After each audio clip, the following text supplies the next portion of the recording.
முருங்கைக்கீரை பொரியல் செய்யலாம். அதுக்கு அடுப்பு ஆன் பண்ணி கடாய் வச்சுருக்கேன். கடாய் நல்லா சூடானதும் 2 ஸ்பூன் எண்ணெய் சேர்த்துக்கோங்க. கடுகு சேர்த்துக்கோங்க. உளுத்தம்பருப்பு சேர்த்துக்கோங்க.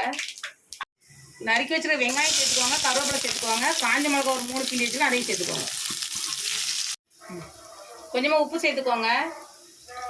கொஞ்சமாக தண்ணி சேர்த்துக்கோங்க. சுத்தம் பண்ணி வச்சுக்கிற முருங்கைக்கீரையை சேர்த்துக்கலாம். முருங்கைக்கீரையை சேர்த்து நல்லா வதக்கி விட்டுக்கோங்க. இந்த அளவுக்கு நல்லா வதங்கி சுருண்டு வந்துருச்சு பாருங்கள். இந்த ஸ்டேஜில் நம்ம கொஞ்சமாக தேங்காய் துருவல் சேர்த்துக்கலாம்.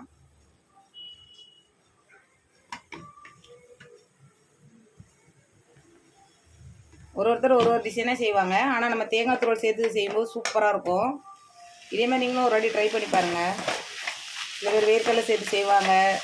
நாங்கள்லாம் இந்த மாதிரி தேங்காய் துருவல் தான் சேர்த்து செய்வோம். ரொம்ப டேஸ்ட்டாக இருக்கும். இது வந்து சாம்பாருக்கு, ரசம், தயிர் சாதம் எல்லாத்துக்குமே வந்து சூப்பராக இருக்கும். ஹெல்த்தியாகவும் இருக்கும்.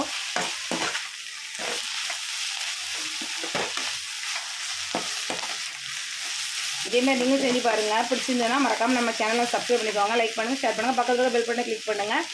நெக்ஸ்ட் இன்னொரு சூப்பரான வீடியோவில் சந்திக்கலாம். பாய்.